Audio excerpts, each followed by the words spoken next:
Bom, vamos lá. A gente tem esse caso aí do Eduardo Bueno, aí, do Peninha, falando sobre o Charlie Kirk, né? Talvez muita gente até hoje não nem conheça esse cara, né? Eu vejo pelos comentários aí, muitos nunca tinham visto ele até então. E a gente percebe que é uma figura, né? Uma figura um pouco exótica aí, mas ele é um historiador aí que deve ter uma coisa de 20, 30 anos de carreira, né? Já apareceu na Globo, tinha um quadro no History Channel, não sei se é uma série ou é um quadro específico, enfim. E é um esquerdista fanático, do mais extremo possível, um sujeito bastante desagradável, né? E essa semana ele já soltou alguns vídeos, ele sempre solta alguns vídeos aí meio ácidos, né? Talvez tentando ser provocativo, só que no fim acabam sendo apenas idiotas e desrespeitosos, né? Ele desejou, comemorou, né? O que acabou fazendo ele bombar essa semana, comemorou a morte do Charlie, falando que seria ótimo para as filhas dele, na verdade é um casal, mas enfim, isso não importa, né? E até comentou um fato curioso aí, que ele tem uma filha que mora em Austin, no Texas. Segundo ele, perto da casa do Elon Musk. Mas a gente já vai chegar lá. Aí, o que acabou acontecendo? Ele começou a perder patrocínio, né? Parece que ele tinha um podcast, o patrocinador do podcast já pulou fora. Tinha um evento marcado na PUC do Rio Grande do Sul que a própria PUC já cancelou. Um outro evento numa livraria que a livraria também pulou fora. Então a coisa está começando a apertar, né? E apertar onde importa pro clássico esquerdista, que é o bolso. Aí ele soltou esse vídeo ontem aqui. Vou deixar só um trechinho pra gente. Vamos ver. Caros amigos, baratos inimigos. As redes sociais e os deslizes e excessos aos quais Lembrando que ele chama atenção ali, ó. Retratação, certo? Pega o detalhe. eventualmente, quase sempre, elas nos incitam e empurram, né? Pois não restam dúvidas de que eu cometi excessos e deslizes num post recente tão polêmico, e eu estou aqui para fazer uma retratação. Porém, se trata de uma retratação seguida por um rosário de poréns. Ou seja, então não é uma retratação, né?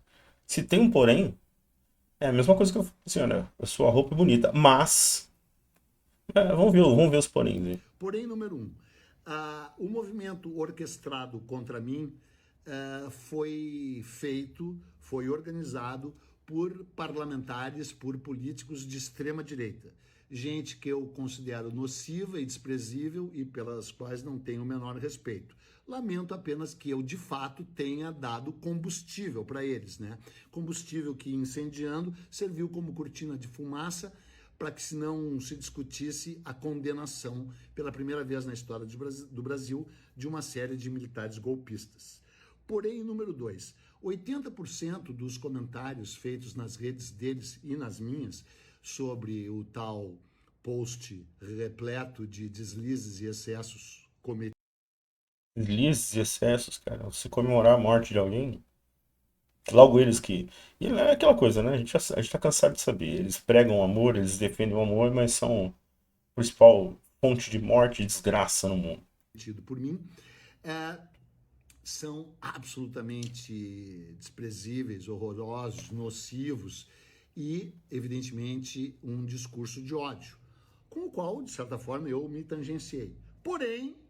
Todavia, contudo, dentre esses comentários, digamos que assim, 25%, tá, vamos lá, 30%, foram comentários muito ponderados, equilibrados, feitos por gente que me admira ou admirava, que me segue ou seguia, e eles têm toda a razão. Além do meu círculo íntimo de familiares e de amizades, que também discordaram frontalmente da minha posição.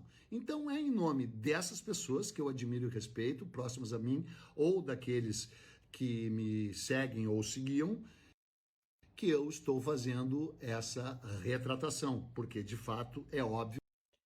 Você vê que essa retratação não é feita para quem de fato importa, né? Que é para quem foi ofendido. A memória do Charlie, da família dele, assim por diante. E assim, é como eu falei antes, a partir do momento que você chega no ponto de se retratar por algo colocando um porém, colocando um mas, isso não é verdadeiro, isso é falso, né? Dá para perceber claramente a despreocupação, tanto que o vídeo é longo e a parte da retratação já foi, acabou. O restante são só poréns, ó. que eu exagerei e fui excessivo. Porém, número 3, não fui eu, mesmo assim, quem tirou o meu vídeo do Instagram, o vídeo polêmico, o post polêmico. Foi o próprio Instagram que derrubou. E acho que agiu corretamente em derrubando, embora, porém, todavia, contudo, é estranho que nunca tenha derrubado posts de extrema direita muito mais nocivos e perigosos que o meu, né? Feitos, inclusive, pelo criatura que foi assassinada, que é o motivo da tal polêmica, né? Criatura, agora não tem mais nome, né? Porém, número 4, fui eu, sim, que bloqueou os comentários nos posts, não apenas nesse, nos próximos a ele, porque esse nem existe mais, porque se eu nunca dei muita bola nem para comentários a meu favor, imagina o que eu vou achar de comentários contra mim. Então, bloqueei, nunca acreditei muito nesses comentários, e eu não sou, assim, exatamente um democrata, né? Sou um autocrata. Porém, número 4, 5, mesmo sendo um autocrata, uma das coisas mais patéticas foi que nesses comentários deles eu sou tido como militante comunista, militante de extrema esquerda. E eu acho que é o momento da esquerda fazer um disclaimer, né? Dizer assim, não, esse cara nunca foi nosso. Até porque algumas das primeiras polêmicas que eu me envolvi na vida, até antes do advento das tão nocivas redes sociais, foi justamente com a esquerda e não com a direita. Então eu dou todo o direito da esquerda a dizer, ele não é nosso, porque eu não sou. Porém, número 6, das coisas mais ridículas e patéticas que aconteceram foi eles envolverem os Estados Unidos nessa questão. Mandando mensagens para o Marco Rubio, para o Donald Trump, para a embaixada, para o consulado. Então eu quero dizer que eu não tenho a menor intenção em. Ele tá falando isso, mas tem um detalhe, como ele mesmo disse, tem um porém. A filha dele mora lá, a filha dele tem visto exatamente o que ela faz lá, mas ela tem interesse. Eu vi que marcaram o Marco Rubio e o Landau e eles responderam para a maioria das marcações. Salvo engano, já tem algo em torno de 50 mil pessoas listadas, a maioria brasileiros, uma grande maioria brasileiros. Então, assim, eles vão tomar medidas, né? Talvez sanção de visto, talvez alguma outra coisa mais, mas, é assim, vão chegar nessas pessoas. O interessante é que chegue nessas celebridades aí da esquerda, essa galerinha que gosta de incitar a violência, e depois gosta de pagar de bonzinho, né? Ir para os Estados Unidos nesse momento, mas quero dizer também que esse governo nefasto e nocivo vai cair. Vai cair algum dia. E eu tenho relações bem sólidas com os setores progressistas bem importantes dos Estados Unidos. E quando eu quiser voltar nesse país que foi tão importante na minha vida, eu voltarei assim que esse governo, se é que ele vai chegar ao fim, tiver sido encerrado. E o meu desprezo por Donald Trump, por Marco Rubio e por essa gente continua imenso e enorme.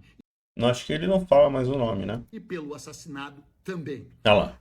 Porém, número 7, eu vou me manifestar com mais largueza e com a ponderação de sempre no YouTube, num vídeo que vai ao ar domingo, porque todo domingo eu faço um vídeo e é Sunday Bloody Sunday dessa vez, né? E por fim, eu queria dizer que foi em comum acordo, no mínimo, pelo menos com a Livraria da Travessa, mas também, de certa forma, tangencialmente com a PUC, que a gente decidiu cancelar não apenas a minha palestra na Livraria da Travessa, que eu admiro, respeito e que está muito, e que como cliente e como autor bastante vendido lá, que a gente cancelou a palestra, que seria hoje, nas festividades de inauguração da Livraria da Travessa. Seria uma palestra bem legal sobre a história das livrarias em Porto Alegre, porque o que interessa é ler, né? Ler. Inclusive, eu deveria ter escrito sobre essa criatura desprezível que foi assassinada, embora um assassinato sempre seja algo a ser lamentado, né? Embora o mundo sem a presença de certas pessoas. Bom, eu vou continuar, não vou continuar, não. Isso aí já deu no saco já. O que a gente sabe até o momento é o seguinte: já marcaram o consulado, né? enviaram um vídeo traduzido. Então, assim, mesmo tendo caído, ou talvez ele mesmo tenha apagado, a coisa já correu, né? Se você procurar na internet, você acha o vídeo original. A grande preocupação dele deve ser com a filha que está lá, que provavelmente vai acabar sendo deportada, né? Enfim, você vê a inconsequência militante de um pai aí que acaba prejudicando terceiros, acaba prejudicando outras pessoas. Se você acha que isso é justo, se você acha que está certo, ou que tipo de punição você acha que deveria ser feita, comenta aqui embaixo, né? Vou convidar também você a se inscrever no canal, se você gostou do vídeo, se gostou do tema, não da pessoa, né? Porque é deplorável, mas dá um apoio pra gente aí, curte o vídeo. Mas não esqueça de comentar o que você achou e o que você acha que deve ser feito com casos como esse. Beleza? É isso aí, gente. Fui.